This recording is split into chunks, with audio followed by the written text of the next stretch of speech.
ભૂતાદિમાં કરી મંગલ કર્યો મહા ગ્રંથ કરણ કો કા જાતે સમાજ સબ પાવે નિજ પદરા જે નિજ ભાવ સદા સુખ નિજનો કરો પ્રકાશ જે બહુવિધિ ભવ દુઃખ કણી કરે છે સતાનાશ આત્મરૂપયનુપમયદભૂત યાહિ લખે ભવ સિંધુ તરો આત્મરૂપ.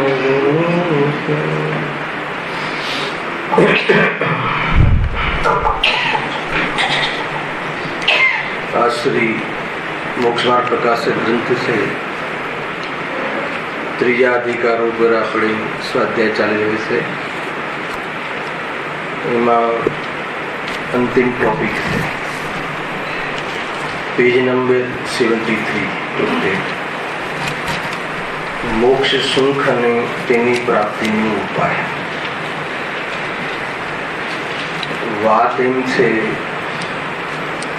કે આ અધિકારમાં અહીંયા સુધી સંસારમાં થતા દુઃખોનું વર્ણન કર્યું.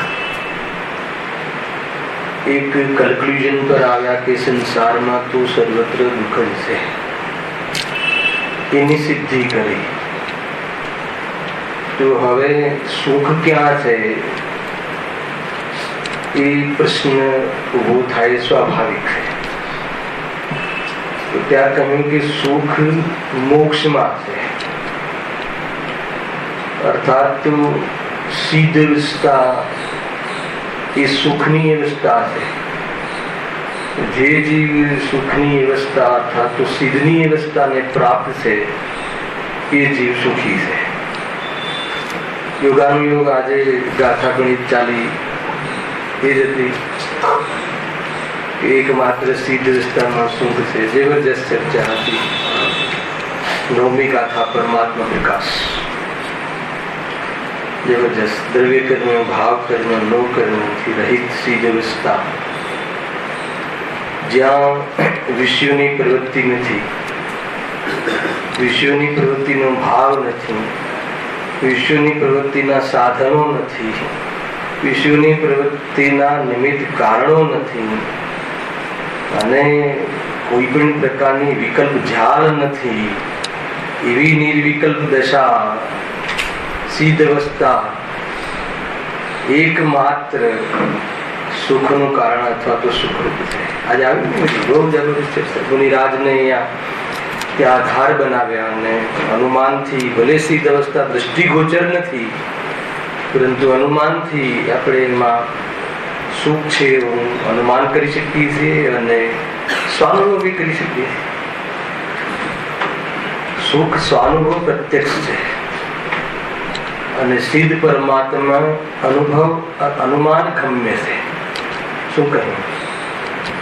સુખ સિદ્ધોનું સુખ એ સ્વાનુભવ ગમ્ય છે, પ્રત્યક્ષ છે આ જીવને.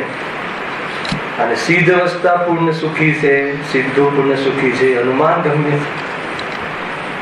એમાં મુનિ જીવનનું અહીંયા ઉદાહરણ આપ્યું. નિર્વિકલ્પ દશા, શુદ્ધ ઉપયોગમાં રથ, કોઈ વિકલ્પ નહીં, બાહ્યમાં કોઈ લક્ષ્ય નહીં, કશાય નહીં.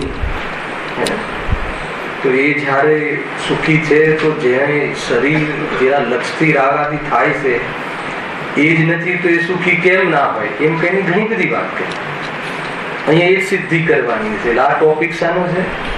એ જ ટોપિક છે કે જ્યારે સિદ્ધ અવસ્થામાં સુખ છે, મોક્ષમાં સુખ છે, એ વાત અહીંયા પંડિતજી આગમ આધારે યુક્તિથી તર્કથી એને સિદ્ધ કરે છે કે મોક્ષમાં સુખ કેવી રીતે. અને એમને પહેલા એ નક્કી કરાવો કે મોક્ષમાં સુખ છે, ભલે અનુમાન જ્ઞાનથી, લોજિકથી, તો પછી અમે ઉપાય કરીએ. એ છે ને સીધું તો એમ જ છે. એટલે અહીંયા મોક્ષમાં સુખ છે એની ચર્ચા સિદ્ધિ બહુ જ જબરજસ્ત રીતે કરે છે. વિષય ત્યાં સુધી આવ્યો હતો કે સિદ્ધ ભગવંતોને શરીર નથી, ઇન્દ્રિયો નથી, તો પણ સર્વ પદાર્થોનું જાણવું થાય છે. આપણને વાત બેસતી નથી કે ઇન્દ્રિયો ના હોય, શરીર સંયોગમાં ના હોય, આંખ કાન નાક આદિ જીવ આદિ ના હોય, તો પણ કેવી રીતે જાણવું થાય? તમે કહો છો કે સિદ્ધ પરમાત્મા એવી વ્યવસ્થા છે કે સર્વ પદાર્થોને, હે ને, પાંચ ઇન્દ્રિય ને મનના સર્વ પદાર્થોને યુગ પર આત્માના પ્રદેશોથી ડાયરેક્ટ એમનું જાણવું થાય છે. એ કહે છે કે જ્ઞાનનું એવું સામર્થ્ય ને જ્ઞાનનું એવું મહિમા છે. એમ ત્યાં કહ્યું. અહીંયા એ વાત કેમ લેવી પડી?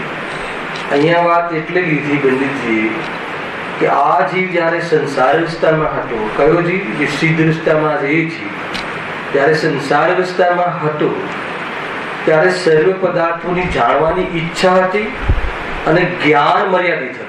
સાંભળજો, આ વાત કેમ અહીંયા આવી પ્રૂવ કર્યું છે કે જયારે આ સિદ્ધ અવસ્થામાં બિરાજમાન જીવ છે, એ જીવ જયારે સંસારમાં હતો ત્યારે બધા જ પદાર્થોની જાણવાની ઈચ્છા હતી અને જ્ઞાન મર્યાદિત હતું. શક્તિ ઘણી ઓછી અને જાણવાની ઈચ્છા ઘણી, એટલે મહાવ્યાકુળ થતો. એમ લખ્યું. જ્ઞાનાવરણીય કર્મનો ઉદય હતો એટલે જ્ઞાન થોડું હતું, થોડો જુગાડ હતો એટલે જાણવાની ઈચ્છા ઘણી થતી હતી. અને જ્ઞાનાવરણી ક્રમના ઉદયમાં ઘણા પદાર્થોનું જાણવું થતું નહોતું અને એના ક્ષરક્ષરમાં જ્ઞાન થોડું હતું અને ઈચ્છા કેટલી હતી? અનંત પદાર્થોને જાણવાની. એટલે આકુરતા બહુ થતી હતી. પછી શું થયું? જ્યાં ગાયક સ્વભાવનું ભાન થયું અને ઉપયોગ એમાં લીન થયું, તો સર્વ પદાર્થોને જાણવાની જે ઈચ્છા હતી એનો અભાવ થયો. જ્યાં ઈચ્છાનો અભાવ થયો ત્યાં સુખી થઈ ગયા. અને અંતર્વ્રત કાલ બાદ શું થયું? કેવલ જ્ઞાન થઈ ગયું. ઈચ્છાનો અભાવ થયો જાણવાની અને કેવલ જ્ઞાન થઈ ગયું. તો બે વાત થઈ. ઈચ્છાનો અભાવ બી થઈ ગયો જાણવાની, અને સર્વને જાણવાનું જે પ્રતિબંધ હતો એ દૂર થયું. એટલે સર્વનું જાણવાનું જ્ઞાન ખુલી ગયું. તો જે દુઃખમાં નિમિત્ત કારણ હતું, કયું? કે કઈ પહેલું લીધું છે? જ્ઞાનાવરણીય. કે જ્ઞાનાવરણીય કર્મના ઉદયમાં જે એની શક્તિ, જાણવાની શક્તિ જે ઓછી હતી, એ જે જ્ઞાનાવરણીય કર્મ નષ્ટ થયું, એનો અભાવ થયો અને આખું જ્ઞાન પૂરું ખીલી ગયું. કે અલ્પ જ્ઞાન જે મોહના કાળમાં દુઃખમાં નિમિત્ત બનતું હતું એ પૂર્ણ થઈ ગયું અને જ્ઞાનાવરણીય કર્મનો અભાવ થઈ ગયો. એટલે અહીંયા ઈચ્છા ન રહેતા દુઃખ પણ ન રહ્યું અને દુઃખમાં જે નિમિત્ત કારણ હતું જ્ઞાનાવરણીય કર્મ, એનો પણ અભાવ. બરાબર છે? ત્યાં સુધી આપણે આવ્યા હતા. જો પેજ નંબર 74 પર. હા, પ્રશ્ન હતો ને શરીરાદિક વિના ગ્રહણ સી રીતે થાય, એ આપણે ચાલી ગયો હતો. એને ક્લિયર કરતા જે છે ને વિશેષતા એ છે કે એની અંતિમ લીટી જો વાંચો ત્યાંથી આપણે વિષય આગળ વધારીએ. હા, પણ હવે બધું અનાદિથી અનંતકાળ પર્યંત સંપૂર્ણ કાળના સર્વ પદાર્થોના મળ્યું દ્રવ્ય ક્ષેત્ર કાળ ભાવને યુગપત જાણે છે. કોઈ જાણ્યા વિના રહ્યા નથી કે જેને જાણવાની ઈચ્છા થાય. એ પ્રમાણે દુઃખ અને દુઃખના કારણોનો તેમને અભાવ જાણવો. અહીંયા દુઃખનો અભાવ અને દુઃખના કારણનો અભાવ. તો જે પહેલા જ્ઞાનાવરણીય કર્મની ચર્ચામાં દુઃખના કારણના અભાવમાં શું લેવું? પહેલા દુઃખનું કારણ શું હતું?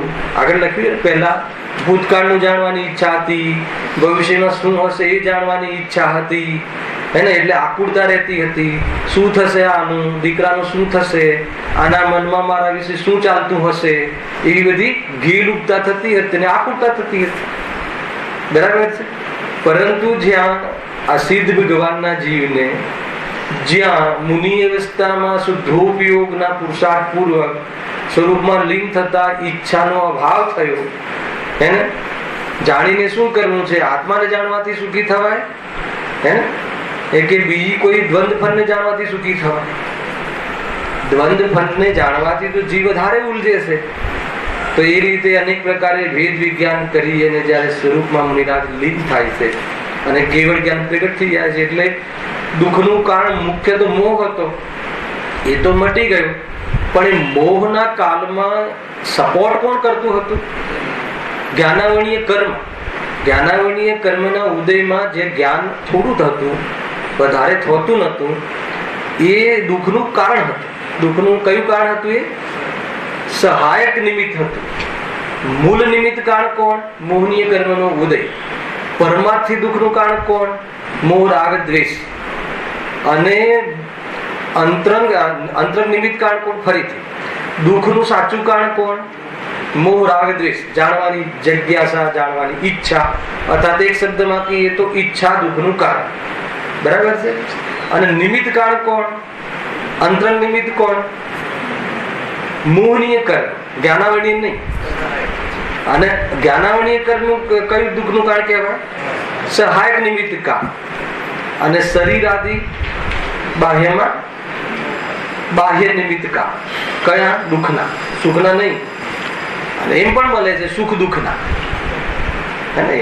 મતલબ કે આપણે કોઈ વસ્તુ જોવી છે અને આપણે આંખ બરાબર છે, તો એ આંખ આપણને જોવાની ઈચ્છાની પૂર્તિમાં નિમિત્ત બન્યો, અને ઈચ્છા ડાઉન થઈ તો આકુરતા મટી, એટલી આકુરતા ઓછી થઈ. તો એ પ્રકારે પણ સુખના ભ્રમમાં, એને દુનિયા સુખ કહે છે, એમાં પણ નિમિત્ત કહેવાય. હાલ એક દિશામાં આપણે ચર્ચા નથી કરી. અહીંયા વાત શું હતી કે દુઃખના કારણમાં કોણ લીધું છે? અહીંયા દુઃખના કારણનો, ફરીથી દુઃખ અને દુઃખના કારણો તેમને અભાવ જાણવો. તો કયું હતું દુઃખનું કારણ? જ્ઞાનાવર્ણીય કર્મના ઉદયમાં જે પરિસ્થિતિ થતી હતી ઓછું જાણવાની, અને ઓછું જાણવાની ઈચ્છા બહુ હતી, એટલે જીવ આકુરિત થતો હતો. તો જાણવાની ઈચ્છા જ પહેલા તો મટી ગઈ. અને જે જાણવાની ઈચ્છાના કાલમાં જે સપોર્ટ કરતું હતું દુઃખી થવામાં, એને જ્ઞાનાવર્ણીય કર્મ, તો કે જ્ઞાનાવર્ણીય કર્મનો પણ અભાવ થયો. જીવને અહીંયા કેવલ જ્ઞાન પ્રગટ થઈ ગયું. એટલા માટે અહીંયા આમ લખ્યું છે. હવે મોહનીય કર્મની વાત આવે છે. આજે વિષય આપણે આગળ ચલાવી જોઈએ. વળી પહેલા મોહના ઉદયથી મિથ્યાત્વ કશાય ભાવ થતો હતો, પણ તેનો સર્વથા અભાવ થવાથી દુઃખનો પણ અભાવ થતા તથા તેના કારણો પણ અભાવ થવાથી દુઃખના કારણો પણ અભાવ થયો. બહુ સિમ્પલ છે, આ એકદમ સરળ વાત છે. ફરીથી બોલું કે વળી પહેલા મોહના ઉદયથી મિથ્યાત્વ કશાય ભાવ થતો હતો. આમાં કેટલી વાતો છે? થોડા અભ્યાસ કરો. કેટલી વાતો છે? કોની વાત છે આમાં? મોહના ઉદયથી એમાં શું લેવું? બોલો હર્ષદભાઈ, શું લેવું? નહીં, રાજેશભાઈ શું લેવું? મોહના ઉદયથી એમાં શું લેવું? બોલો બોલો શૈલેષભાઈ, પકડાય છે? મોહના ઉદયથી એટલે કર્મ લેવું, હે ને? દર્શન મોહનીય કર્મના ઉદયથી. અને ઉદય શબ્દ આવે ને જલ્દી થયેલું છે કેટલી વાર. ઉદય આવે એટલે દ્રવ્ય કર્મ લેવું. આ નિમિત્ત કારણ. જો મોહના ઉદયથી મિથ્યાત્વ કશાય ભાવ થતો હતો. મિથ્યાત્વ અને કશાય ભાવ છે. કયો ભાવ છે? ઔદિક ભાવ છે. કયો ભાવ છે? પ્રમત ભાવ છે. આ બધા ભાવ છે. રાગાદી ભાવ એ વિભાવ ભાવ છે, દુઃખના ભાવ છે. તો એ મિથ્યાત્વથી કશાય કેમ થતો હતો? તો કે મોહનીય કર્મના ઉદયથી થતો હતો. આ કારણ, નિમિત્ત કારણ. ખ્યાલ આવ્યો? મતલબ કે મને ક્રોધ કેમ આવતો હતો? મને ક્રોધ કેમ આવે છે? આપણા માટે તો આવે છે લેવું, સિદ્ધ ભગવાન માટે આવતો હતો લેવું, એમના માટે ભૂતકાળ થઈ ગયો, આવતો હતો. અને આપણને ક્રોધાદી ભાવ આવે છે. બધા બહુ લીધેલો વિષય છે ભાઈ. અહીંયા ક્રોધ આવે તો આપણે, ક્રોધ આવે તમને તો તમે કોને કારણ બનાવો છો? હે આના કારણે ક્રોધ થયો, પડોશીમાં એવો વ્યક્તિ આવી ગયો છે એના કારણે ક્રોધ થયો. અરે મુનિરાજુ પર તો એવા જીવો ચઢાઈ કરે છે તોય ક્રોધ નથી આવતો, અને આપણને કેમ ક્રોધ આવી ગયા છે? એટલે ક્રોધનું કારણ એ પદાર્થ તો છે જ નહીં. નિમિત્ત કારણ પણ કોણ છે? કેટલી વાર કહ્યું છે ખ્યાલ? 12માં આપણું જો તમને ઉદાહરણ યાદ કરાવું, પેટર્ન ઉદાહરણ યાદ કરાવું. માની લો કે આપણો દીકરો છે, યાદ આવી ગયો છે, નાનો દીકરો તો દીકરાનો દીકરો છે, ચીનું અને બહુ મસ્તી કરતો હોય, ઘરમાં આપણે આવે અને જબરજસ્ત મસ્તી ચડ્યો તો આપણને રાગ આવે કે દ્વેષ થાય? શું થાય છે? બતાવો. રાગ આવે છે. તો ઘણી વાર રાગ આવે છે તો એ વખતે એના પ્રત્યે રાગનો ઉદય છે. આપણે રાગના કર્મનો ઉદય હોય તો એ પરિસ્થિતિ રાગમાં નિમિત્ત બને, અને એ જ પરિસ્થિતિ આપણને કોઈ વાર આપણે ક્રોધનો ઉદય હોય તો એ જ પરિસ્થિતિ ક્રોધમાં નિમિત્ત બને છે ને? બહુ મસ્તી કરે છે, બહુ આમ. અને ઘણી વખત માનો છોકરો શાંત બેઠો, એકદમ શાંત બેઠો, અને આપણને ક્રોધનો ઉદય આવે, અને એકદમ મતલબ કે નમાલો છે, શાંત ને બેઠો છે. છોકરાઓ કેવું નીચે રમે છે. હવે એ શાંત થઈને બેઠો છે એ તો આપણે શાંતિમાં નિમિત્ત બનવું જોઈએ. એટલે નિમિત્ત કારણ એ નથી. નિમિત્ત કારણ મૂળ જે નિમિત્ત પણ છે ને એ કર્મનો ઉદય છે. બહારની પરિસ્થિતિ નિયમરૂપ નથી. એ જ પરિસ્થિતિ કોક વાર રાગમાં કારણ બને છે ને એ જ પરિસ્થિતિ કોક વાર દ્વેષમાં કારણ બને છે. એટલે પરિસ્થિતિમાં તો એવો નિયમ બનતો નથી કે આ રાગનું કારણ છે કે દ્વેષનું કારણ છે, પરંતુ એવો દ્વેષ આવતો હોય તો નિયમથી એને ક્રોધ કર્મનો ઉદય હોય. એનો અર્થ એ ના લેવો કે ક્રોધ કર્મનો ઉદય અથવા ક્રોધ નામનું કર્મ જીવને ક્રોધ કરાવે છે, એમ ના લેવું. ક્રોધ કર્મના ઉદયમાં જીવ સ્વયં પોતાનો સ્વભાવ ભૂલી અને પરલક્ષમાં ઉપયોગ જોડાઈ અને એમાં વ્યવસાય કરી અને આકુરતા કરે છે. આ આખી એનું કર્મ છે. બરાબર? હવે આગળ જો. વળી પહેલા મોહના ઉદયથી મિથ્યાત્વ તથા કષાય ભાવ થતો હતો. બરાબર? મિથ્યાત્વ અને કષાય ભાવ થતો, પણ તેનો સર્વથા અભાવ થવાથી દુઃખનો પણ અભાવ થયો. એનો અભાવ થઈ ગયો છે સિદ્ધ વિદ્વાનના જીવને, તેનો તો અભાવ થઈ ગયો છે. એટલે સ્વાભાવિક છે ને, મિથ્યાત્વ અને કષાય માટે કોઈ પદાર્થને પોતાનું માનવું, પર પદાર્થની ભૂલ મટી જાય તો પછી એ પર પદાર્થમાં કાંઈ પણ થાય તો આકૃતા શું કામ થાય? ન જ થાય. તો એ રીતે એમને દુઃખ નથી. તથા તેના કારણનો પણ અભાવ થવાથી, કયું કારણ? આ બાહ્ય મોહનીય કર્મનો પણ અભાવ થઈ ગયો છે. એ થવાથી દુઃખના કારણોનો પણ અભાવ થયો. હવે દુઃખના કારણનો જે અભાવ થયો, જે આ મોહનીયાદી કર્મનો, એ કારણનો અભાવ અહીં બતાવીએ છીએ. એટલે હવે એમને જબરજસ્ત ટોપિક ઉઠાવ્યો છે કે આજે અમને તમે પ્રયોગશૈલીથી બતાવો કે આ દુઃખના એક એક કારણો જે છે, ક્રોધ, માન, માયા, લોભ, એનો અભાવ કેમ થાય. આપણે આમાં ટૂંકમાં એ ટોપિક જબરજસ્ત ચાલુ થવા વાળો છે કે ક્રોધના અભાવથી દુઃખ મટે છે, વાત બરાબર છે, પણ ક્રોધનો અભાવ કેમ થયો, ક્રોધ કેમ ના આવ્યો, એ અહીંયા બતાવું છે. આપણે એ તો સમજીએ છીએ કે મોહ, રાગ, દ્વેષ, ક્રોધ, માન, માયા, લોભ, હે ને, હાસ્ય, રતિ, અરતિ, ભય, જુગુપ્સા, એ બધાનો અભાવ થયો એટલે જીવ સુખી થઈ ગયો. પણ એ જીવને ક્રોધનો અભાવ કેમ થયો? એ અહીંયા જબરજસ્ત એ રીતની શૈલીથી અહીંયા વર્ણન કર્યું છે. બહુ આવી અદભુત શૈલી છે. જુઓ, સૌથી પહેલા મિથ્યાત્વ. સર્વ તત્વો અહીં યથાર્થ પ્રતિભાસે છે, તો તેમને અતત્વ સિદ્ધાંતરૂપ મિથ્યાત્વ કેમ થાય? મિથ્યાત્વનો અભાવ છે. કોને? પૂર્વમાં એ મિથ્યાત્વ ભાવ થતો હતો.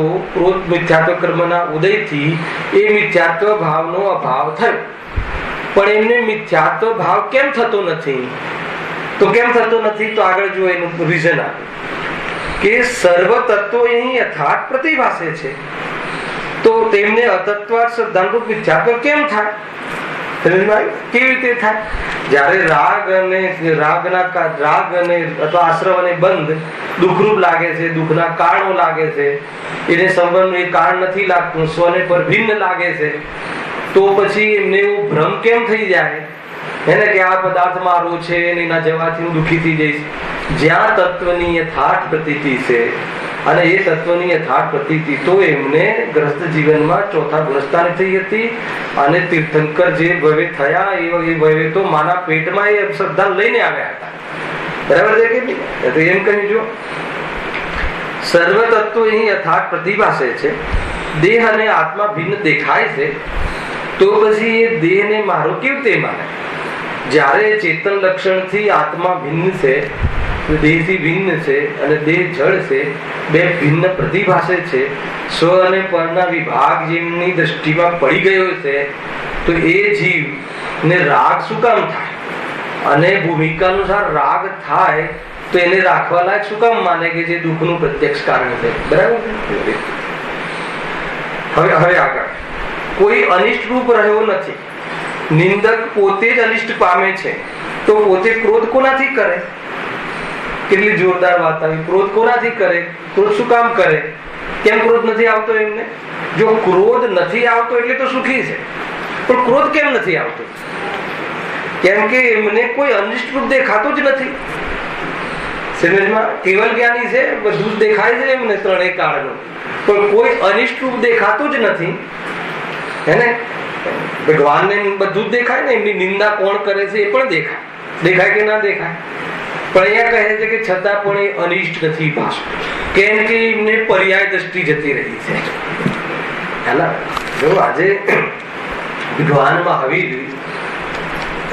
આદિનાથ ભગવાન આદિનાથના સમોષણમાં કોઈએ પૂછ્યું, સાંભળજો, કે અહીંયા કોણ તીર્થ, કોઈ શ્રેણીક રાજાએ પૂછ્યું કે અહીંયા બીજા કોણ તીર્થંકર છે?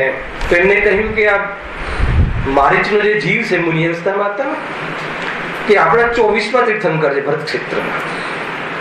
એમ કહ્યું.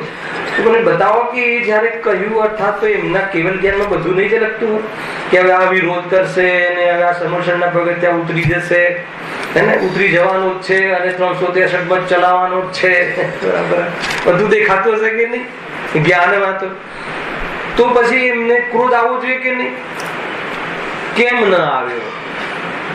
સાંભળજો, બહુ ઊંચી પ્રેરણા છે. કેમ કે એમને એ પર્યાય, અરે એમને એ પર્યાય છે, એમને એ પર્યાય ક્ષણિક હોય છે, એમને એમનામાં ગાયક દેખાય છે અને એ પર્યાયનો તો અભાવ થાય છે.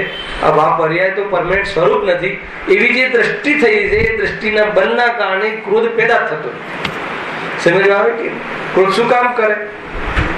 જ્યારે મને કોઈ દુનિયાનો કોઈ પદાર્થ અનિષ્ટ દેખાય હે ને, તો મને દ્વેષ થાય, પણ મને કોઈ અનિષ્ટ દેખાતો જ નથી તો ક્રોધ કેવી રીતે થાય? કેટલી સુંદર એમને આ રચના આપી છે. બહુ ગયું. સવારે વાંચતો હતો કે તો અદભુત આમનો ટોન છે. જો કોઈ અનિષ્ટ રૂપ રહ્યો જ નથી, અનિષ્ટ લાગતો જ નથી. આનાથી શું થવું જોઈએ કે કોઈ ગમે તેવું વર્તન કરતું હોય. તો ઘણી વખત આપણે આ વાત કરી છે કે એ જે મારીચનું જીવ, અને જો કેવું યોગાનું યોગ છે કે એમના સમોષણમાં ગણધરનો જીવ, બે જીવનું ઇતિહાસ જુઓ, પાસ્ટ, બંનેનું પાસ્ટ કેવું છે રાજેશભાઈ? ગણધર દેવ છે, ઇન્દ્રભૂતિનું બી પાસ્ટ કેવું છે?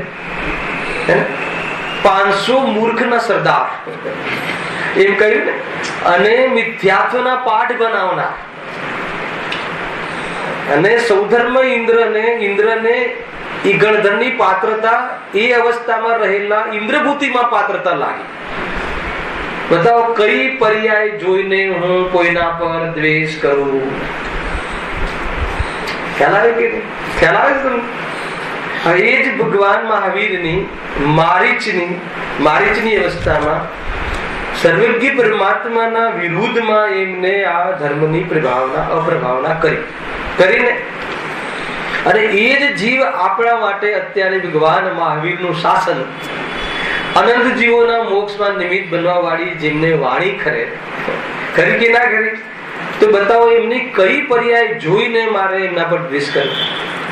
જ્યારે જીનાગમમાં આટલું મોટું મતલબ કન્સેપ્ટ હોય, દૃષ્ટિકોણ હોય, તો એનાથી એટલી તો પ્રેરણા લેવી જોઈએ કે વર્તમાનમાં કોઈની ગમે તેવી પર્યાય હોય, અને આપણા યોગાનુયોગ આપણી સાથે નિમિત્તિક સંબંધમાં મતલબ કે અભદ્ર વ્યવહાર કરતો હોય કોઈ, તો પણ એ પર્યાયને જોઈને દ્વેષ ન કરવાની પ્રેરણા આ કથનમાં છે કે નહીં? કે નહીં? એટલું જોરદાર છે ભાઈ. શું જોઈને કરવાનું, કઈ પર્યા, ક્યાં પરમેનન્ટ છે? અને એ જેને જોઈને દ્વેષ કરે છે એ હું છું નહીં ને.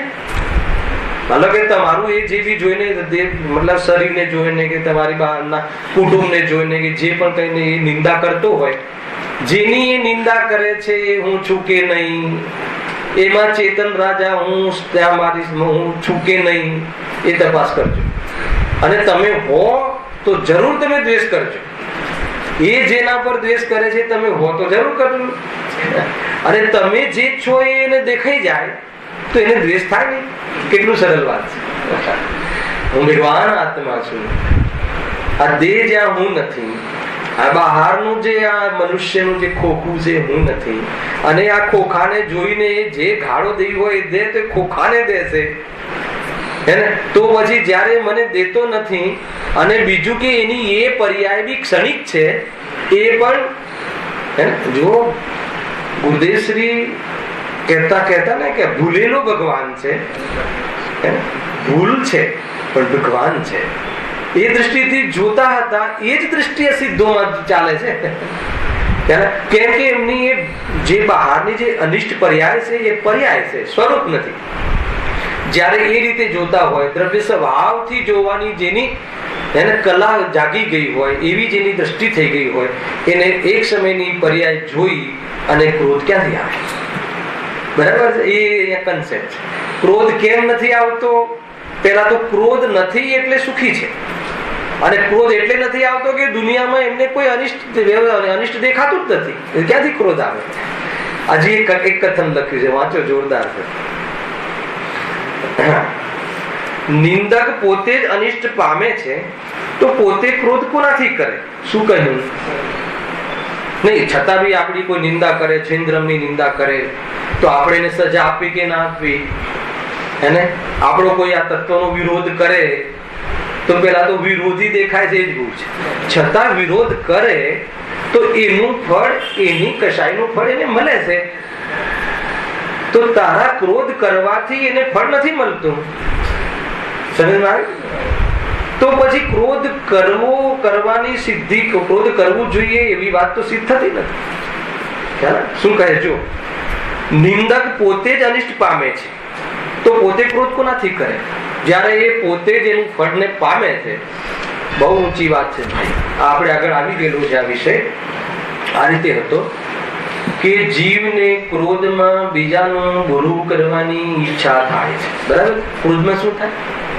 હજુ પૂરું બોલું ઓર બોલું, જો તમને મિથ્યાત્વ સહિત એક કથન બોલું કે જીવને ક્રોધમાં બીજાનું બુરું કરીને સુખી થવાની ઈચ્છા થાય છે. અંદર ખ્યાલ આવે? એક તો બીજાનું બુરું કરવાની ઈચ્છા, અને એનું બુરું થાય તો હું સુખી થાવ એવી માન્યતા. બે વાત આવી કે ના આવી?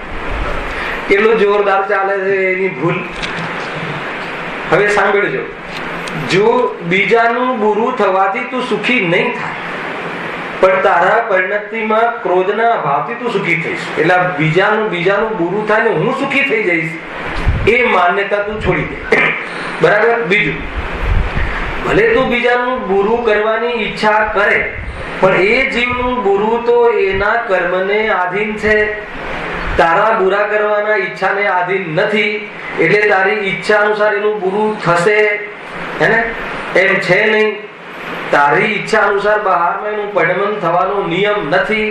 ઉપરથી તું બુરું કરવાની ઈચ્છા કરી અને એ સમયે આકુલતા ભોગવે છે અને ફ્યુચરમાં દુઃખી થાય એવા કર્મ બાંધે છે. તો આવું ખોટું કામ કરવાની મૂર્ખતા શું કામ કરે છે? કેટલી બધી વાતો છે બોલો, છે કે નહીં?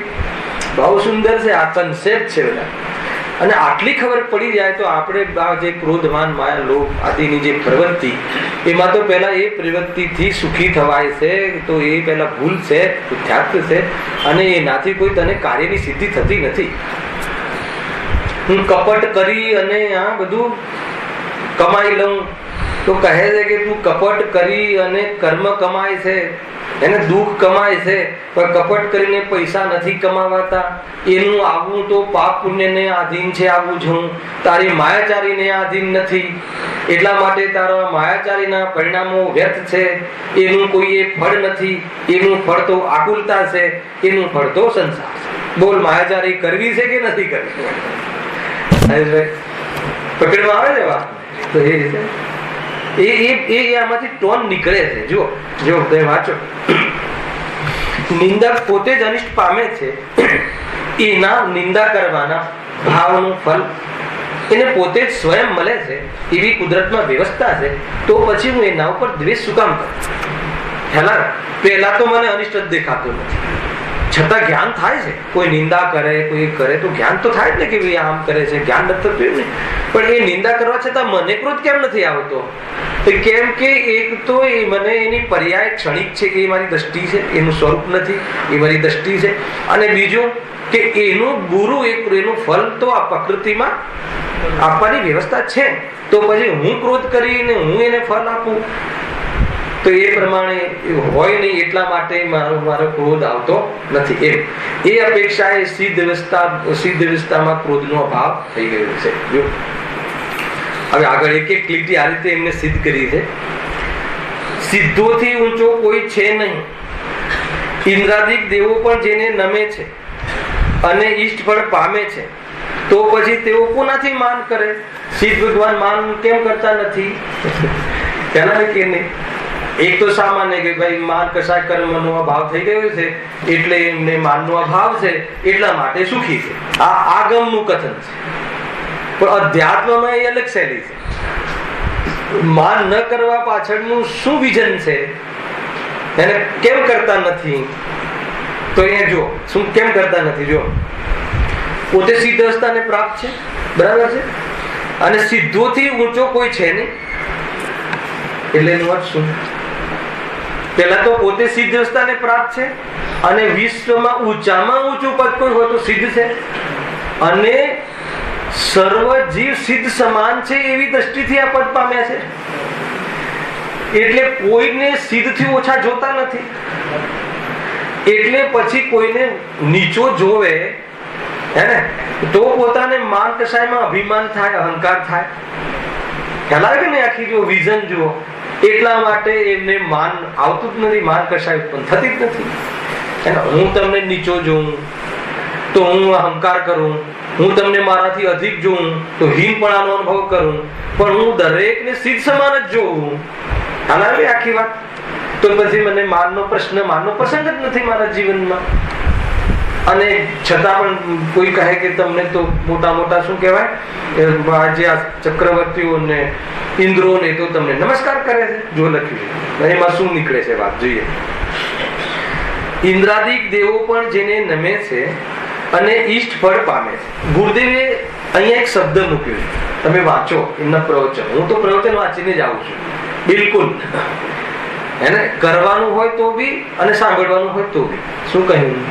એ તો કોઈ એમ કહે કે તમારે તો પ્રવચન કરવાનું છે એટલે વાંચીને આવવાનું, એવું નહીં. સાંભળવાનું હોય તો એ ગુરુદેવની પ્રથા છે હે ને. ક્લાસમાં જતા પહેલા સાહેબ શું ભણાવવાનો છે એ વાંચીને જવાનું, ચોખ્ખી ભાષા. બરાબર કે નહીં?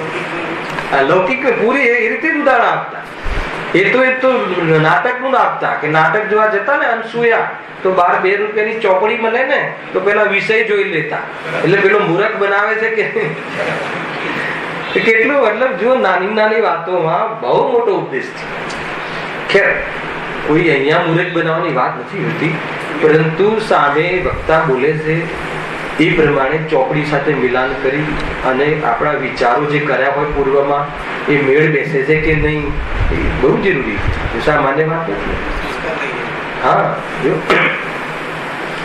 શું વાત હતી. જો ઇન્દ્રાદિક દેવો પણ જેને નમે છે, હા બરાબર, અને ઈષ્ટ ફળ પામે. ઈષ્ટ શબ્દની આગળ એમને સ્વયં શબ્દ લખે, આખી વાત બદલાઈ જાય. હવે સ્વયં શબ્દ આખી વાંચું. જો ઇન્દ્રાદિક દેવો પણ જેને નમે છે, એ ઇન્દ્રાદિક દેવો જેને નમે છે એ ઇન્દ્રાદિક દેવો સ્વયં ઈષ્ટ ફળ પામે છે.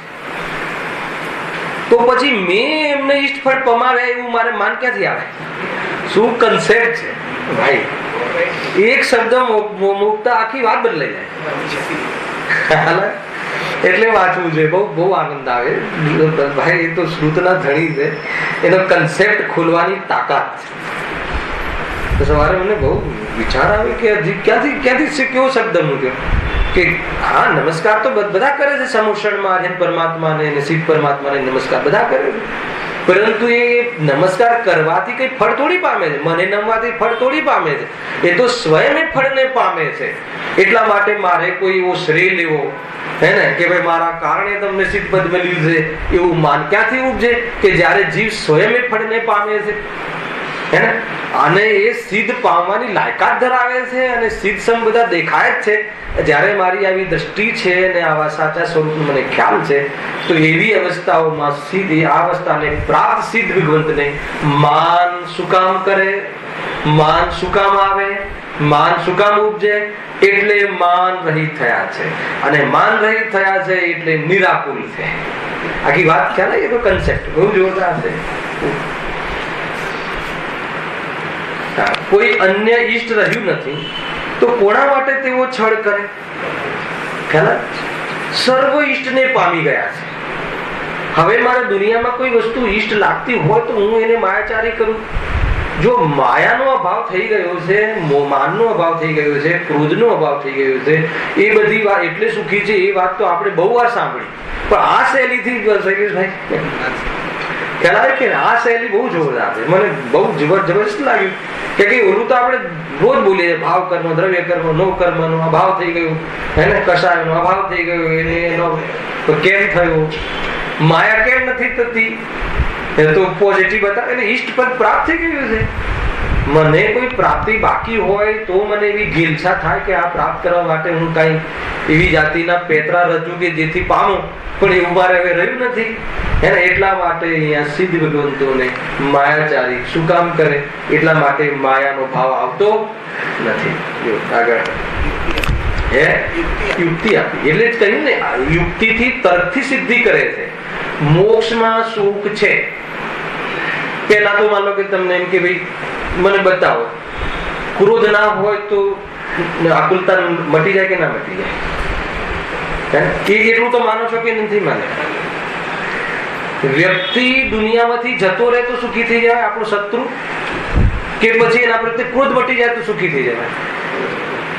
એટલા પર આવી ગયા ને આપણે, ક્રોધ મટી જાય તો સુખી થઈ જવાય. હવે ક્રોધ કેમ ના થાય? ક્રોધ કેવી રીતે મટાડવો? તો કે એ તને અનિષ્ટ લાગતો હશે ત્યાં સુધી ક્રોધ થશે. તો હવે નક્કી કર કે ઈષ્ટ છે કે અનિષ્ટ છે? તો કે ઈષ્ટ છે કે અનિષ્ટ છે. પણ હું મારી કલ્પનામાં ઈષ્ટ અનિષ્ટ કરું છું એટલે ક્રોધ થાય છે. તો બોલો એ જયારે અનિષ્ટની કલ્પના જ મટી ગઈ તો ક્રોધ થાય? બસ આ આખી પ્રોસેસ.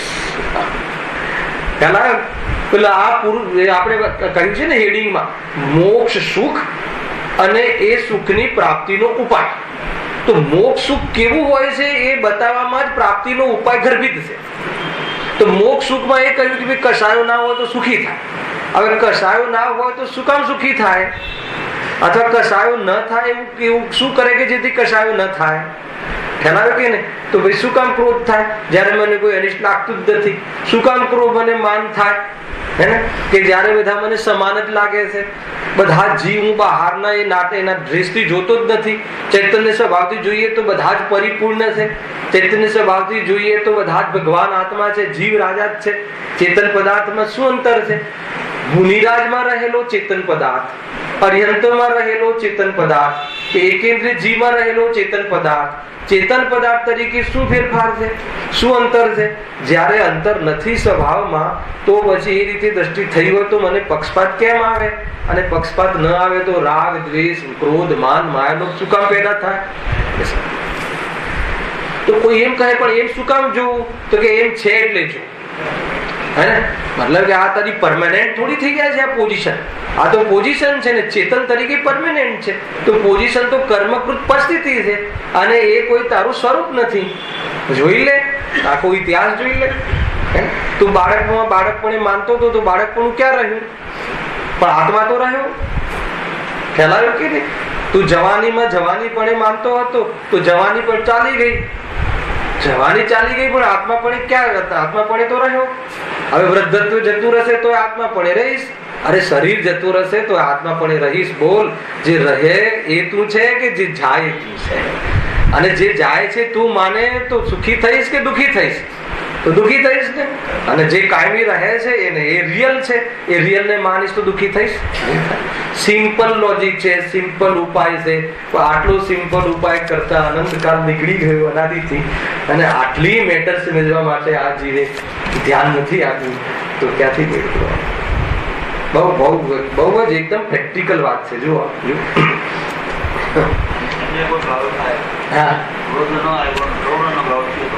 એ બી છે આમ એમાં આગળ રાગમાં એ બી ઘુસાડ્યું છે. ચલો દ્વેષ ન થાય પણ રાગ તો થાય ને. તો કે મને ઈષ્ટ લાગે તો રાગ થાય એ છે આગળ. ભગવાન સિદ્ધ ભગવાન ને દ્વેષ તો થતો નથી પણ કરુણા થતી. બહુ સારો પ્રશ્ન આગળ છે પણ અચ્છા ઠીક છે, દ્વેષ તો ના થાય. એ જે મતલબ કે જીવ પણ એવી પોઝિશન ને પ્રાપ્ત છે, એ જીવ ક્રોધથી ગ્રસિત છે, તો પછી સિદ્ધ ભગવાન રાગ તો થાય કે ના થાય? કરુણા તો આવે કે ના? આપણા ભગવાનના હૃદયમાં કરુણા નથી. શું કહો? કરુણા રહે તો ભગવાન ના થાય. વાત એ નથી. કરુણા કેમ નથી બતાવો. બે રીતે છે. પર્યાયની બી જુઓ કે કરુણા એટલે નથી કે એને પર્યાયની જોતા જ નથી ને, એને તો સર્વ સામર્થ્ય જ જોઈએ છે ને, હે ને? એ પર્યાય જેટલો જોતા નથી ને, તો વર્તમાન પર્યાયમાં ભલે હિંતા છે પણ પૂરા સામર્થ્યથી ભરેલો છે. હમણાં પલટીને ભગવાન થઈ જશે તો શું કામ રાગ કરે? એ તો એ બી કહ્યું. અને પહેલા કોઈ એની એ પરિસ્થિતિ પ્રાપ્ત થઈ જાય, હે ને, એ ભગવાન બની પણ જાય તો કઈ મારે સુખ આપી જશે એમ છે નહીં, મારા માટે કોઈ ઈષ્ટ છે નહીં, તો પછી મને શું કામ રાગ આવે? ખ્યાલ? એ કન્સેપ્ટ બહુ સારી વાત છે. આગળ છે પણ લ્યો હવે લોભ કસાય. હવે લોભ કેમ નથી થતો સિદ્ધ ભગવાનને? સર્વ ભવિતવ્ય પ્રત્યક્ષ ભાસી ગયું છે. બોલ્ડ અક્ષરમાં લખ્યું. સર્વ ભવિતવ્ય પ્રત્યક્ષ ભાસી ગયું છે. કોઈ કાર્ય રહ્યું નથી કે કોઈથી પ્રયોજન કાંઈ રહ્યું નથી, તો શું અર્થે તેનો લોભ કરે? પરિપૂર્ણ આપણને વૈભવ પ્રાપ્ત થઈ જાય, કાંઈ કરવાનું બાકી ના રહે, કૃતકૃત્ય થઈ જાય. સિદ્ધ અવસ્થા કૃતકૃત્ય કહી તો પછી એને લોભ શું કામ પેદા થાય? લોભ તો ત્યારે પેદા થાય કે હજુ મારે કાંઈ લેવાનું બાકી છે એવું ભાસે. પેલા તો એવું ભાસતું નથી અને પાછું પ્રાપ્ત થઈ ગયું છે. શું કહ્યું? બે ફાયદા છે. કોઈ વસ્તુ મને મળી જાય તો હું સુખી થઈ જાઉં, અને એવું ભાસતું નથી, એવું એમને લાગતું નથી. આવું ભાસે ત્યાં સુધી લોભ રહે, અને લોભ રહે તો દુઃખ થાય, પણ એવું એમને ભાસતું નથી. અને ત્રણ લોકના નાથ, જેટલી બી પ્રોપર્ટી છે ત્રણ લોકમાં, એના નાથ કોણ છે? મને એક વાર વિકલ્પ આવ્યો કે એક અણુ માત્ર જોડે રાખતા નથી, અને એની ઈચ્છાનો અભાવ થઈ ગયો છે, એનો પણ ત્યાગ થઈ ગયો છે. અને શાસ્ત્રમાં એવા જીવને ત્રણ લોકનો નાથ, ત્રણ લોકની જેટલી બી વસ્તી ને જેટલી બી વસ્તુઓ છે એ બધાના નાથ સ્વામી. કે ત્રણ લોકના તમામ લોકાલોકના તમામ પદાર્થો જેના જ્ઞાનમાં ઝલકે છે એવા સામર્થ્યને પ્રાપ્ત થઈ ગયા એટલે ત્રણ લોકના નાથ. આ લોજિક બી બહુ ઉપયોગી છે. તમે તમારા તિજોરીમાં રહેલા 2-5 કરોડના સ્વામી છો કે નહીં? તો કે 2-5 કરોડના સ્વામી ને, એ 2-5 કરોડ જો જ્ઞાનમાં આવે છે ને, એ જ્ઞાનના સ્વામી એમ કહ્યું. અને હું તો કહું છું કે માનો એનું જ્ઞાન ન થાય, ભૂલી જવાય ક્યાં મૂક્યા છે, તો એટલે જ્ઞાન વગર તો ત્યાં પણ કઈ નકામું છે. ખેર એ તો મારું માનવું એ તો ઠીક નથી, પણ જીવને જ્ઞાન થયું, ત્રણ લોકનું જ્ઞાન થયું એટલા માટે લોકાલોકનું જ્ઞાન થયું એટલે ત્રણ લોકના નાથ કરે છે. અને જ્ઞાન થવા છતાં, બધું જાણવા છતાં એક વાર પણ એને એ તરફનો રસ નહીં, એટલા માટે એમને સામર્થશાળી કહે છે. આટલું બધું જાણવા છતાં, જોવા છતાં રાગ આદિ રૂપે ન પરિણમવું, એ જે વાસ્તવમાં શક્તિ છે. ખ્યાલ આવે? એ રૂપે પરિણમી જવું તો કમજોરી છે, એ રૂપે ન થવું એ શક્તિ છે. ગજબ છે. દુનિયાનું અને અહીંયાનું ગણિત જુદું છે. જો આગળ કોઈ કાર્ય રહ્યું નથી કે કોઈથી પ્રયોજન કાંઈ રહ્યું નથી, તો શું અર્થે તેનો લોભ કરે? શું કામ લોભ કરે? એટલા માટે એમને લોભનો પણ અભાવ છે. લોભ નથી એ વાત સાચી છે, અને લોભ નથી એટલે સુખી છે એ વાત સાચી છે. પણ લોભ કેમ નથી? લોભ કેમ નથી? કેમ કે એમને કોઈ પદાર્થમાં પહેલા તો એવું પ્રયોજન ભાસતું નથી કે આનાથી સુખી થાય, અને બીજું કે એમનું જે વૈભવ હતું, એમનો જે અનંત ગુણોનો વૈભવ હતો, પોતાની જે પ્રોપર્ટી સંપત્તિ હતી, એ સર્વ સંપત્તિ એમને પ્રાપ્ત થઈ ગઈ છે. એટલા માટે એમને લોભનો અભાવ છે. એ છે બધી વસ્તુમાં એ રીતે કીધું છે. કોઈ આશ્ચર્યકારક વસ્તુ પોતાથી છાની નથી, તો કયા કારણથી તેમને હાસ્ય થાય? શું કામ? આ કઈ આશ્ચર્ય જેવું લાગતું? કોઈ છાનું જ નથી જ્ઞાનમાં, તો આશ્ચર્ય ક્યાંથી થાય? એટલે કોઈ એવું હાસ્ય કે કોઈ એવું હર્ષ કે એવું જાતિની કોઈ વાત ત્યાં પ્રસંગ નથી હોતો. કોઈ અન્ય ઈષ્ટ પ્રીતિ કરવા યોગ્ય છે નહીં, તો કોનાથી રતિ થાય? હવે આ રાગની પ્રકૃતિની વાત ચાલી આવી ને, રાગની ઈષ્ટની પ્રકૃતિ આવી. માયાચારીમાં બી ઈષ્ટ આવી ને, કોઈ અન્ય ઈષ્ટ નથી લાગતું. પેલામાં ક્રોધ અને માનમાં અનિષ્ટ, કેમ કે એ બંને દ્વેષ પ્રકૃતિ છે. અને માયા અને લોભમાં જુઓ ઈષ્ટ લખ્યું છે, કેમ કે રાગની પ્રકૃતિ છે. જે દ્વેષની પ્રકૃતિઓ છે એમાં અનિષ્ટ શબ્દ વાપર્યો છે, અને જેમાં રાગની પ્રકૃતિ છે એમાં ઈષ્ટ શબ્દ વાપર્યો છે. કોઈના પ્રત્યે રાગ કેમ આવે? રતિભાવ કેમ આવે? પ્રીતિભાવ કેમ આવે? કે ઈષ્ટ લાગે ત્યારે. પણ ઈષ્ટ લાગતું નથી, એ એટલા માટે કહ્યું છે. કોઈ અન્ય ઈષ્ટ પ્રીતિ કરવા યોગ્ય છે જ નહીં. આમાં સદા પ્રીતિવંત બન, આમાં સદા સંતુષ્ટ. જબરજસ્ત છે. હા, સુખ તને વહાવ, સુખ તને ઉત્તમ થશે. આમાં સદા પ્રીતિવંત બનને, આમાં સદા સંતુષ્ટ. એ છે આગળ કઈ શબ્દ ખ્યાલ નથી આવતો. સુખ તને ઉત્તમ પ્રાપ્ત થશે. આમાં એટલે કેમાં? સ્વભાવમાં. જેને પોતાનો સ્વભાવ જુઓ, સ્વભાવ ગમી ગયો સ્વનો, અને દરેક જીવ પાસે પોતપોતાનો સ્વભાવ છે એવું ખ્યાલ આવી ગયું.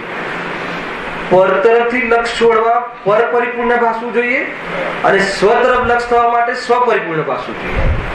શું કહ્યું? સ્વ પરિપૂર્ણ ભાષે અને પર પરિપૂર્ણ ન ભાષે તો એ ગડબડ છે. તો અહંકાર આવી જાય. હું તો પરિપૂર્ણ છું, તમે તો અલ્પ છો. હું તો જ્ઞાની છું, તમે તો અજ્ઞાની છો. હું તો સમ્યક દ્રષ્ટિ છું, તમે તો મિથ્યા દ્રષ્ટિ છો. તો આ શું કર્યું? પર્યાયથી જોયું. કોઈ સમ્યક દ્રષ્ટિ છે, કોઈ મિથ્યા દ્રષ્ટિ છે? ના, નથી. પણ સમ્યક દ્રષ્ટિ મિથ્યા દ્રષ્ટિ એક સમયની પર્યાય છે. એની ઓરથી જીવ જોવે, જીવને જેવ જોવે તો ભેદભાવ ખડો થાય છે. પાછું આવી ગયું ને, ક્લેશ થશે, અહંકાર થશે. એટલા માટે કહે છે કે આમાં સદા પ્રીતિવંત બની, જેને પોતાની પરિપૂર્ણતા ભાસી હોય, એક અણુ માત્રથી લઈને મહાસ્તર સુધીમાં બિરાજમાન સર્વ પદાર્થો એને પરિપૂર્ણ ભાષા હોય. એક નિગોદથી જીવ લઈને સમસ્ત સિદ્ધ રાશિ સુધીના જીવો એમને પરિપૂર્ણ ભાષા હોય, અને એમાં પોતે આવી ગયા તો પોતાનું સ્વરૂપ પરિપૂર્ણ ભાષ્યું હોય. તો હવે કોઈ ઈષ્ટ છે એ વાત ક્યાં થઈ? જ્યાં કોઈ ઈષ્ટ છે નહીં, ઈષ્ટ લાગતું નથી. ઈષ્ટ લાગવું સારું કે પરિપૂર્ણ લાગવું એ સારું? ખ્યાલ આવે કે નહીં? ઈષ્ટમાં ભેદભાવ ખડો થાય છે. આ ઈષ્ટ એટલે આ સારું છે અને આ ખરાબ છે. તો આ સારું ખરાબની બધી ફાઇલો જ બંધ થઈ ગઈ છે જેને, તો પછી રતિભાવ ને અરતિભાવ ક્યાંથી પેદા થાય? આ નૌકસાયું ચાલે છે. ક્રોધ, મિથ્યાત્વ, ક્રોધ, માન, માયા, લોભ અને હાસ્ય, રતિ, અરતિ, ભય, વિગુપ્સા, ત્રણ વેદ, એમ થઈને 14 પ્રકારના પરિગ્રહ, અંતરક પરિગ્રહ. એ પરિગ્રહથી જે રહિત છે એ જીવ દુઃખી કેવી રીતે થાય? ખ્યાલ આવે? કોઈ અન્ય ઈષ્ટ પ્રીતિ કરવા યોગ્ય છે નહીં, તો કોનાથી રતિ થાય? શું કામ રતિ થાય? રતિ પેદા શું કામ થાય? ઈષ્ટ ક્યારે લાગે? બતાવજો. કોઈ પદાર્થ ઈષ્ટ ક્યારે લાગે? કે એનાથી કઈ ફાયદો થતો, કોનાથી કયો ફાયદો?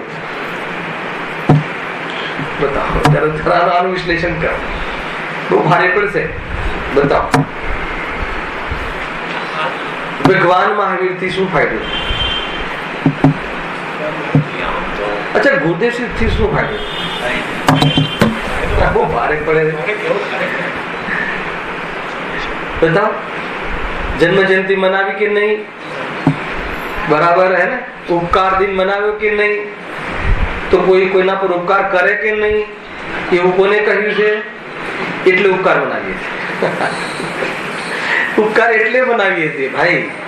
એમનો ઉપકાર દિન એટલે મનાવીએ છીએ કે એમને એ બતાવ્યું કે કોઈ કોઈના પર ઉપકાર કરી શકતો નથી, એટલે આપણને આપણી સ્વાધીનતાનો સ્વભાવનો એને પરિચય કરાવે. પણ પરિચય કરાવે ક્યારે કહેવાય?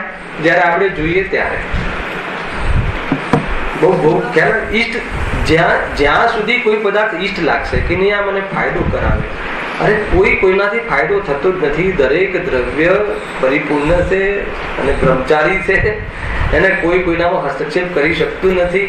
જ્યારે એવો અનુભવ થાય, આપણું તો રાગ મટાડવાનું પ્રયોજન છે કે રાગ વધારવાનું પ્રયોજન? તો આપણે બધી આ ક્ષેત્રમાં આવીને રાગ વધાર્યો કે ઘટાડ્યો કે મટાડ્યો? શું કરી જરા જોજો જીવનમાં. અને એક વખત જરા પોતાના જીવનના આ બધા સરવાળા માણજો કે આપણે રાગ વધાર્યો આ ક્ષેત્રમાં આવીને. મારું બોરીવલીમાં આવું થયું રાજેશભાઈ, મારા પ્રત્યે રાગ વધ્યો કે ઘટ્યો? હું તો તમારા માટે એક નિમિત્ત થઈ ગયો, પણ તમારા રાગ વધ્યો કે ઘટ્યો? સ્વીકાર કરે. અચ્છા, તમે એમ કહો ઘટ્યો તો મને ગમશે? અચ્છા, ઘટ્યો તો શું થયું? દ્વેષ થયો? વિતરાગતા ના હોય તો રાગ દ્વેષ જ થયા કરે. બહુ બધા લોજિક છે. આપણને ઘણી વખત આપણે કોઈ પરિણામમાં સિદ્ધાંત ઉતારીએ છીએ ને, ત્યારે એમ લાગે છે કે નહીં રહેવા દો, આપણે તો ખાલી વાતોમાં જ મજા આવે. તો કે વાતોમાં મજા આવે છે ને, એનાથી આપણું કામ નથી થયું. આપણે જીવનમાં આપણી પરિસ્થિતિ જે ઊભી છે એમાં તાકાત હોવી જોઈએ હે ને, કે એમાં એ વાત ઉતારવી જોઈએ, એમાં સ્વાધીનતાનો પક્ષ આવવો જોઈએ, નિમિત્તની દ્રષ્ટિ છૂટવી જોઈએ. સમજમાં આવે છે? નિમિત્તિક સંબંધો પર એને આપણે આફરી ન થવું જોઈએ. નિમિત્તિક સંબંધો હોવા અલગ વાત છે અને ઉપાધિ લાગવા અલગ વાત છે. ઘણી બધી વાતો ભૂલો થઈ જાય છે. આપણે પર્યાને પકડી લઈએ, પરને પકડી લઈએ, બસ પછી કઈ કલ્યાણ નહીં થાય. એટલા ગરજુ બની જવા જોઈએ કે જે અંદર જવાતું હોય તો કોણ સિમંદર ભગવાન, એટલી તાકાત હોવી જોઈએ હે ને. સિમંદર ભગવાનના સંરક્ષણમાં બેઠા છીએ અને અંદરમાં ઉપયોગ ચાલતો હોય છે, જે સ્વરૂપમાં લીન થવાતું હોય, તો સિમંદર ભગવાનને કોણ કરવા કે ન કરવા? થઈ જાય. સ્વરૂપમાં ગયા વગર ભગવાન ગૌણ કરે તો અપરાધો થાય છે. ખ્યાલ આવે કે નહીં? અને સ્વરૂપમાં જઈને ભગવાન ગૌણ થાય તો ધર્મ થાય છે. ખ્યાલ આવે કે બધા સિદ્ધાંતો છે. સ્વરૂપમાં જતા નથી અને ભગવાનને ગૌણ કરીએ છીએ તો પછી ક્યાં જાય છે? પંચેન્દ્રિયના પ્રવૃત્તિમાં. બીજે ક્યાં જાય? પણ સ્વરૂપમાં જાય અને ભગવાન ગૌણ થાય તો ધર્મ છે. બહારમાં ભગવાન ગૌણ થાય, અંદરમાં ભગવાન છે મુખ્ય. એ છે આખી પદ્ધતિ. અંદરના ભગવાન મુખ્ય થાય, અંદરના ભગવાન તો બહારના લક્ષ હતી ને, બહાર ભગવાનનું લક્ષ હતું. જ્યાં સુધી સિમંદર ભગવાન મહાવીર ભગવાનનું લક્ષ્ય રહેશે, પરલક્ષની પ્રવૃત્તિમાંથી તો નિયમથી વિકલ્પ જ ઉત્પન્ન થાય છે. ચાહે પર દેવશાસ્ત્ર ગુરુ હોય કે ચાહે પર પંચેન્દ્રિયના વિષય. આ એક બધા સિદ્ધાંતો છે, પણ એનો ક્રમ છે. પહેલા કયા લક્ષ છૂટે છે, પછી કયું લક્ષ છૂટે છે, પછી કયું લક્ષ છૂટે છે. પહેલા પાપ પરિણામ છૂટે છે, પછી પુણ્ય પરિણામ છૂટે છે, એના પહેલા એમાંથી શુભ બુદ્ધિ છૂટે છે. એટલે ક્રમ છે. હા, ભક્તને ભગવાનનો ભાવ તો જ મટે છે ને ભાઈ, એ તો કઈ રીતે મટે? જ્યાં સુધી હું ભક્તને ભગવાન લાગે ત્યાં સુધી ઉપયોગ સ્વરૂપમાં નહીં જાય. પણ હું બી ભગવાન, તમે બી ભગવાન, વંદે વંદક ભાવ ક્યાં રહે? સાતમા ગુણ સ્થાનથી વંદક ભાવ નથી રહેતો. પછી ભગવાનને પૂજવાનો ભાવ નથી રહેતો. કેમ કે ભગવાન સ્વરૂપમાં લીન થઈ જાય, પોતાનું ભગવાન મળી ગયું તો બહારના ભગવાનનું શું કામ છે? અંદરના ભગવાન તરફ ન જવાતું હોય ત્યારે બહારના ભગવાન પાસે આવવાનું કહ્યું છે. બસ એટલું જ છે. જો આગળ કોઈ દુઃખદાયક સંયોગ તેમને રહ્યો નથી તો કોનાથી અરતી કરે? એમને શરીર જ નથી રહ્યું એને, અને શરીરમાં રોગ થતો હોય તો પછી એ રીતની અરતી ભાવ કેવું થાય? તો બહારમાં એવું કશું રહ્યું જ નથી અને અંદરમાં ભાવ નથી રહ્યો તો અરતી કોનાથી કરે? એમ અહીંયા કહે. કોઈ ઈષ્ટ અને સંયોગ વિયોગ તેમને થતો નથી તેનો સાથે તો તેઓ સાથે શોક કરે. કોઈનો વિયોગ થાય પણ એમને જન્મ મરણ જ નથી. કોની વાત છે? સિદ્ધ ભગવાન. જન્મ મરણ જ નથી તો જ્યારે કોઈ સંયોગમાં છે જ નહીં. સંયોગમાં કેમ નથી? કેમ કે સંયોગી ભાવ નથી. સંયોગી ભાવ કેમ નથી? કેમ કે અસંયોગી તત્વની દ્રષ્ટિ કરી હતી. ખ્યાલ આવે કે નહીં? લેન્થ તો એ જ છે, આખો પટ્ટો એમાં એમ જશે. તો કોઈ કહે કે આ સારું કે સર્વ સંયોગો ના મળે તો સુખી થઈ જવાય, હાથ કે થઈ જવાય. પણ સર્વ સંયોગો ના મળે એના માટે શું કરવું પડે? એને તો સંયોગી ભાવનો અભાવ કરવો પડે. તો એ સંયોગી ભાવનો અભાવ કરવા શું કરવું પડે? તો કે અસંયોગી તત્વને જોવું પડે. સંયોગના કાળમાં સંયોગ વિયોગ હું નથી એવી દ્રષ્ટિ કરવી પડે. સંયોગના કાળમાં સંયોગના જવાથી મારું કાંઈ જતું નથી એવી દ્રષ્ટિ થવી જોઈએ. અને એવી દ્રષ્ટિ જેને થઈ જાય છે એને સંયોગો મળતા નથી અને સંયોગ થઈને વિયોગના પ્રસંગો આવતા નથી. અર્થાત તો શરીર મળતું નથી એટલે શરીરના અભાવ થઈને શોકના પ્રસંગો આવતા જ નથી. તો પછી શોક શું કામ કરે? શરીર મળે અને શરીર જાય તો શોક થાય, પણ જન્મ મરણ જેને છે નહીં એટલા માટે એમને શોક કરવાનો શું અર્થ છે? એટલા માટે શોક થતો નથી. કોઈ અનિષ્ટ કરવા વાળું કારણ રહ્યું નથી તો કોનાથી ભય કરે? ખ્યાલ આવે ને? કોઈ અનિષ્ટ કરવા વાળું કારણ ભય ક્યારે થાય? શરીરમાં રોગ થાય, બરાબર છે. પણ એવું કોઈ કારણ એમને છે જ નહીં. ભય શાનો રહે? ગજબ છે. જો આપણને આ રીતે વિચારવું જોઈએ કે આ બધી જે બહારની પરિસ્થિતિઓને પડોજણ ને હર સમય અનસિક્યોર ફિલિંગ, શું થશે શું થશે, ખાંસી વધી જાય, આ થઈ જાય, વજન ઘટી જાય તો આપણને શું થાય છે? વેટ લોસ થાય તો શું થાય છે? એનું કામ એમ કહું કે શું વાત છે, 2 મહિનાથી કીધું વજન બહુ ઓછું થઈ ગયું. એ વખતે એક વાર આવે જેનું વજન ઓછું થઈ ગયું છે હું નથી. આવે કે નહીં? અને ગલવું અને પૂદગલ જોડાવું એ તો પૂદગલ નો સ્વભાવ છે. અને પૂદગલ ની વાત કરીને શું લાભ છે?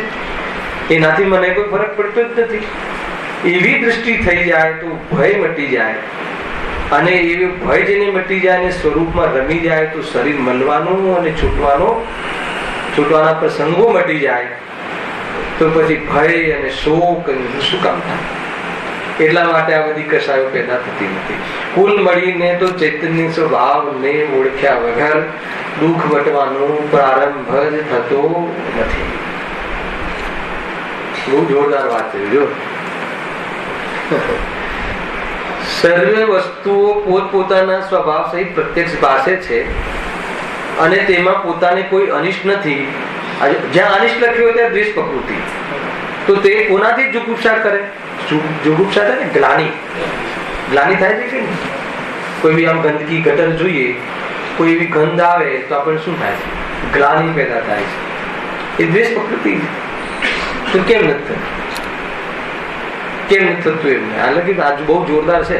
સર્વે વસ્તુઓ પોતાના સ્વભાવ સહિત પ્રત્યક્ષ વાપરે છે. અરે એ ગટરની ગંદકીનો સ્વભાવ, એના સ્વભાવ સહિત ભાષે છે. તો પછી જયારે એનો સ્વભાવ છે, દુર્ગંધ સ્વભાવ છે કે વિભાવ છે? અને સુગંધ સ્વભાવ છે કે વિભાવ છે? બતાવો. દુર્ગંધ સુગંધ પૂદગલ ની 2 પર્યાય છે. ગંધ ગુણ ની, પૂદગલ દ્રવ્યના ગંધ ગુણ ની કઈ 2 પર્યાય છે? હવે બધા સાંજના ક્લાસોમાં બધા વિષયો આવશે. આજે ક્લાસ છે ભાઈ, સાંજે અંતિમ છે આ સેશન નો, પછી જૂનમાં. આજે આપણે દિનચર્યાનો પાઠ અંતિમ લેવાનો છે, ત્યાં સુધી આવી ગયા છે આપણે. અને પૂદગલ ની જે 2 પર્યાયો કહી, સુગંધ અને દુર્ગંધ, તો કે દુર્ગંધ પણ અને સુગંધ પણ એની પર્યાય છે, એનો સ્વભાવ છે. પૂદગલ માં ભેદ નહીં કર, પૂદગલ ને જીવમાં ભેદ કર. અજ્ઞાની શું કરે છે? પૂતગલમાં ભેદ કરે છે. ભેદ તો કરવાનો છે, પણ ક્યાં કરવાનો છે? જીવ જુદા, પૂતગલ જુદા. આ તો કે છે કે આ પૂતગલ સારું ને આ પૂતગલ ખરાબ. તો કે નહીં, પૂતગલ તો ચાહે ગટરનું ગંદકી હોય કે મિષ્ટાન હોય, હે, કરોડનો હીરો હોય કે કોલસો હોય, બધા એક છે. તો પછી એને ક્યાંથી એ તરફનો ભેદભાવ થાય? એ રીતે છે. બાકી ચર્ચા કરે કાલ સવારે છે. સવારે છે. સહજાનંદી શુદ્ધ સ્વરૂપી અવિનાશી આત્મ સ્વરૂપ. સહજાનંદી શુદ્ધ સ્વરૂપી અવિનાશી